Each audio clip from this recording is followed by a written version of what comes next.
Olá, irmãos, a paz de Jesus, o amor de Maria e o fogo do Espírito Santo esteja no coração de cada um de vocês, amém? No vídeo de hoje vamos continuar o capítulo 2 do Catecismo da Igreja Católica e agora vamos partir do artigo 2º, que é a transmissão da revelação divina. Então, no artigo 1 do capítulo 2, nós falamos, meditamos e vemos aqui no Catecismo que Deus ele se revela para nós através do seu Filho Jesus.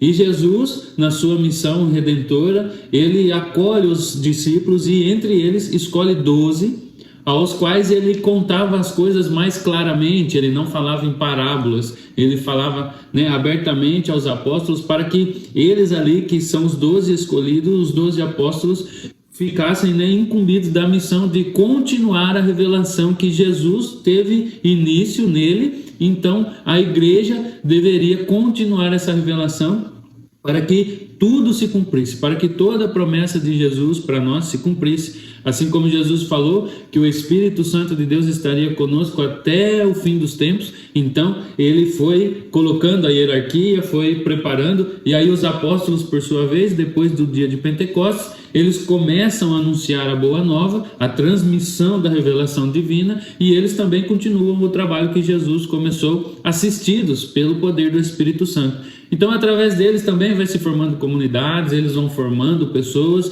vão formando bispos, vai formando um corpo da igreja, continuando com a hierarquia, e eles vão anunciando, assim como Jesus falou para eles, ide e anunciai a boa nova a todas as criaturas. Então, Jesus é a mensagem da boa nova que precisa ser levada. Essa é a mensagem que precisa chegar a todos. Então, Deus ele cuida de tudo isso. Então, com os apóstolos se inicia a tradição apostólica. O que é a tradição apostólica? É tudo aquilo que os apóstolos ouviram de Jesus, aprenderam de Jesus, que Jesus foi ensinando eles ao longo dos 3 anos da vida pública dele. E então eles passaram a transmitir tudo aquilo que Jesus tinha ensinado para eles, e também com a força, com o auxílio do Espírito Santo de Deus, as coisas novas que iam aparecendo, novos desafios que eles precisavam encarar, resolver, assim como o primeiro concílio de Jerusalém, ali se junta todo mundo e eles resolvem a questão da circuncisão.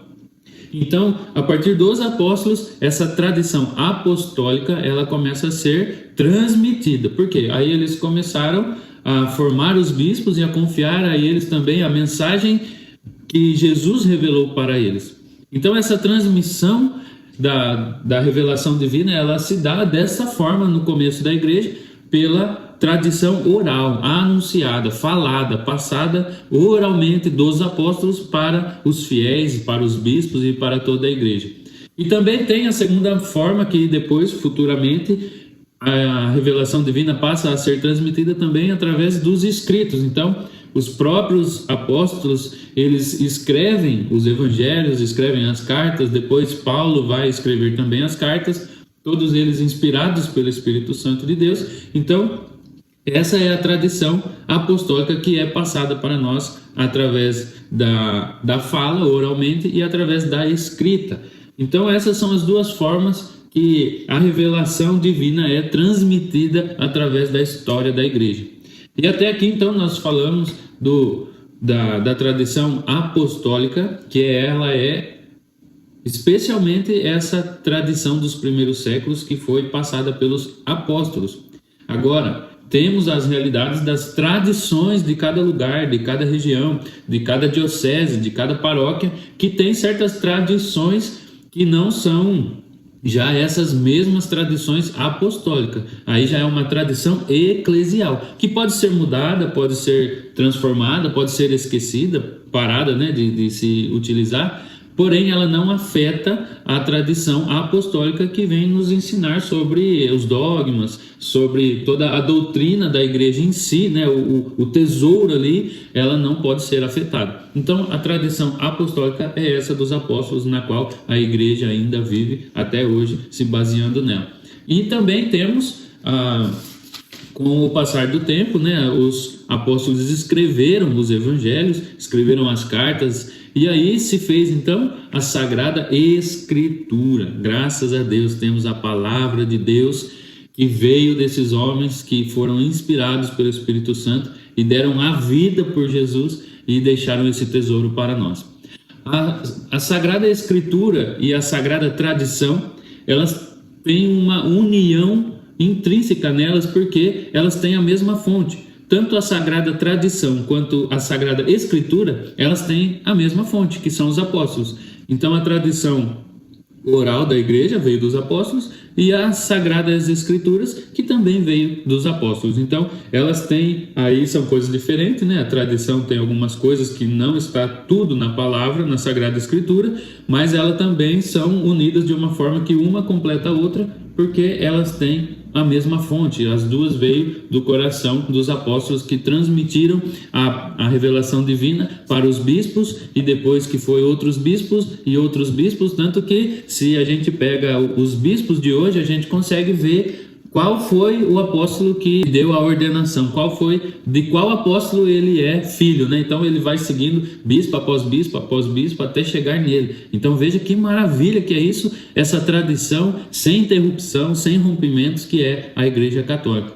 Então nós temos todos esses meios, né, que Deus deixou para nós, para que nós não se perdêssemos daquilo que é o essencial, daquilo que é a fonte, cujo nome é Jesus.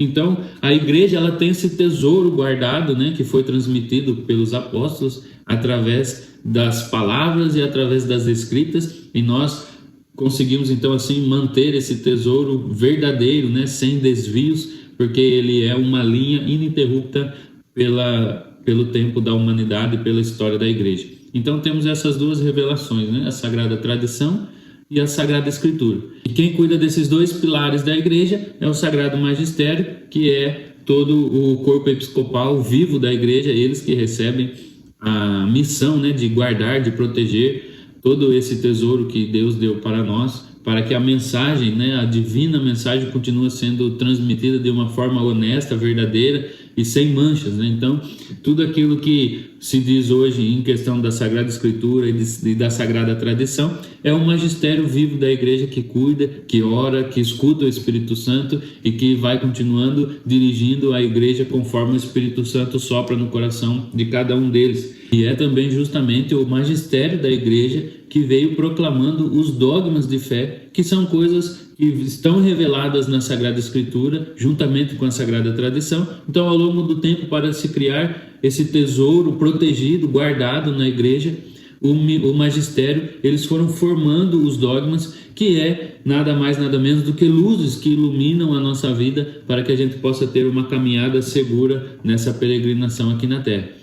Então, os dogmas de fé têm sobre, desde lá da criação do mundo, tem dogmas marianos, tem dogmas de Jesus Cristo, tem dogmas do final dos tempos, que são coisas protegidas ao longo do tempo que ninguém altera. Então a gente pode confiar, porque a gente sabe que tem fonte lá dos apóstolos que ouviram do coração de Jesus. Então são coisas que são extremamente importantes para a nossa vida espiritual, para uma caminhada católica segura, com fé, com razão, usando também a razão, a inteligência para auxiliar a nossa fé, para não ser uma fé vazia, sem argumentos, mas que nós possamos construir a nossa casa sobre a rocha. E Jesus garantiu isso para nós através da revelação divina, que é propagada de geração em geração, com segurança, com firmeza e sem desviar da verdade mensagem que foi passada aos apóstolos através de Jesus Cristo.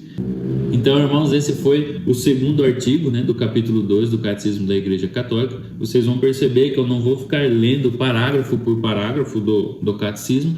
É aqui realmente uma reflexão de cada capítulo, que nós vamos passar por todos. E se assim tiver necessidade em algum que eu quiser destacar aqui, a gente vai ler na íntegra os parágrafos, né? Nós estamos aqui, para vocês terem noção, estamos no parágrafo 95. Então, nós paramos aqui hoje. E a partir então do próximo vídeo será o artigo 3 do capítulo 2 do Catecismo da Igreja Católica. Espero que você não perca nem esse nem o próximo. Se você não assistiu os anteriores, volta lá para ver que está lá disponível para vocês. E se você gostou, se inscreve no canal, curte, compartilha, comenta aí e vamos para cima junto, que tem muito que ser aprendido aqui nesse caderninho aqui, que é o nosso queridinho Catecismo da Igreja Católica. Amém, irmãos? Vamos junto, fiquem com Deus, até a próxima, se Deus quiser.